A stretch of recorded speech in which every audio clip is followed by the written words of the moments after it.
Corvette just killed the V8, or at least that's what it feels like. For 70 years, the Corvette has been America's sports car, a symbol of raw horsepower, thunderous V8 engines, and the kind of sound that shakes your soul. It was born in the post-war era, a defiance of European elegance with a focus on pure American performance. When it first launched, the purists scoffed at its fiberglass body and straight-six engine, but it evolved. The C1 that launched the legend became an icon, the C2 Stingray that gave it a new design language, the C4 that brought a new era of technology, and the C8 that reinvented the entire formula, proving America could build a world-class mid-engine supercar. Every time, the brand risked everything to stay relevant, but it never, ever abandoned the core of its identity, until now. Chevy just unveiled the all-electric Corvette CX and its wild racing twin, the CX.R. They look like spaceships, they make 2,000 horsepower, and they don't burn a drop of fuel. So the question is simple: did Chevrolet just create the future of Corvette, or did they murder everything that made it legendary? Because once you hear what's under the hood, you might never look at Corvette the same way again. Unveiled at the world's most exclusive event, Monterey Car Week, Chevrolet didn't just show off a new model. They dropped two bombs that sent shockwaves across the entire automotive world.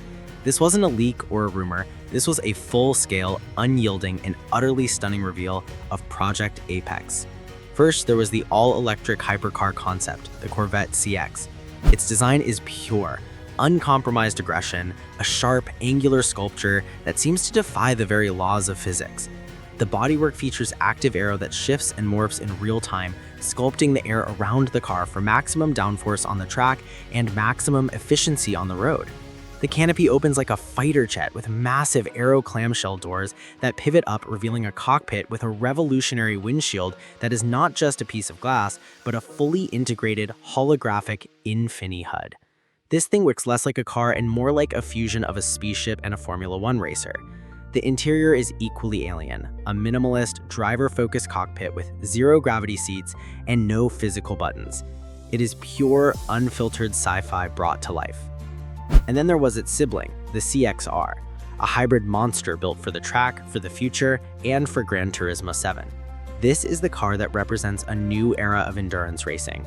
On paper, the specs sound like pure fantasy. 4 independent electric motors, a blistering 0 to 60 time of 1.9 seconds, and a combined 2,000 horsepower. But here's the devastating catch. It doesn't have the one thing Corvette fans have worshipped for 70 years, a rumbling, fire-breathing big block thunder. Instead, the CX is a silent assassin. In the CX.R, it uses a tiny 2.0-liter turbo V8 paired with 3 electric motors. That's right, a 4-cylinder-sized V8 screaming at an unbelievable 15,000 RPM.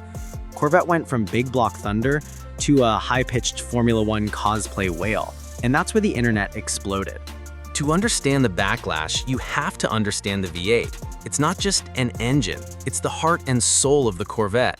It's the ritual of turning the key and feeling that deep, guttural rumble shake the ground. It's the vibration you feel through the steering wheel and the seat.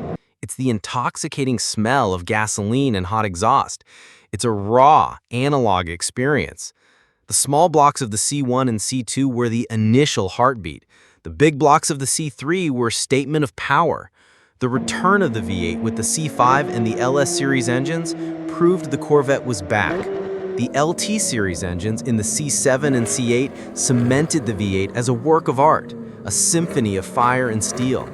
Every single one had a different character, a different sound. This isn't about just performance, it's about a relationship with a machine. Fans feel betrayed.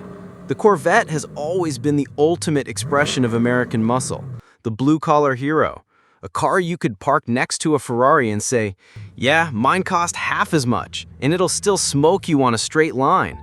But an all-electric 2,000 horsepower hypercar with a jet canopy? That's not a car for the people, that's a billion-dollar toy.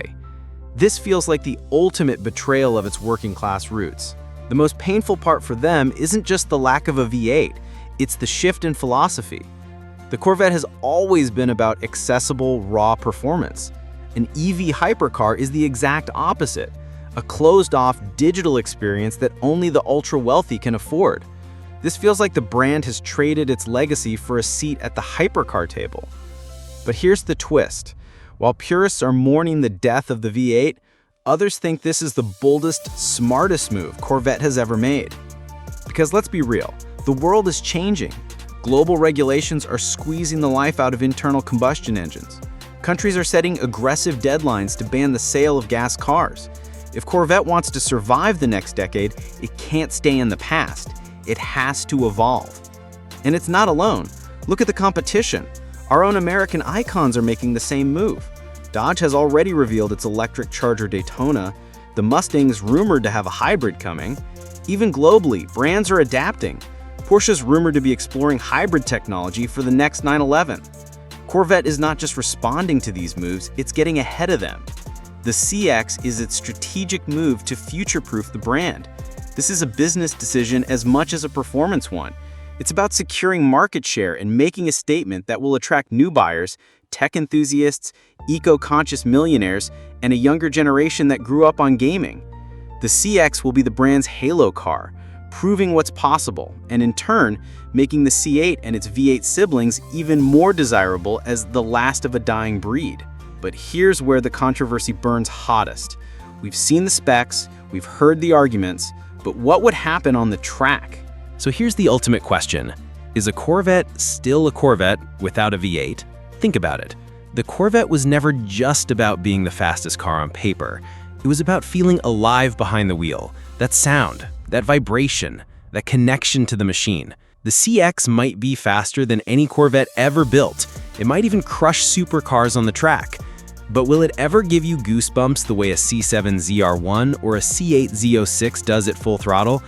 And if it doesn't, did Chevy just sacrifice soul for speed? This isn't just about one car. This is about the end of an era. We're watching the last vestiges of raw mechanical passion give way to a new age of silent, electric perfection. The question is, are we ready for it?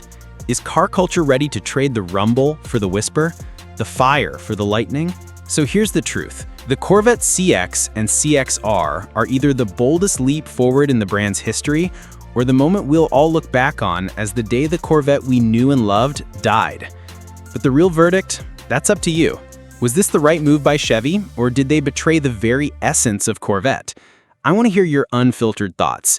Did they save the brand, or did they sell its soul? Drop your thoughts in the comments. I want to see this debate explode. And don't forget, hit subscribe and ring that bell, because we're going to cover every controversial move in the car world, from EV hypercars to the death of gas legends. Trust me, you won't want to miss what's coming next.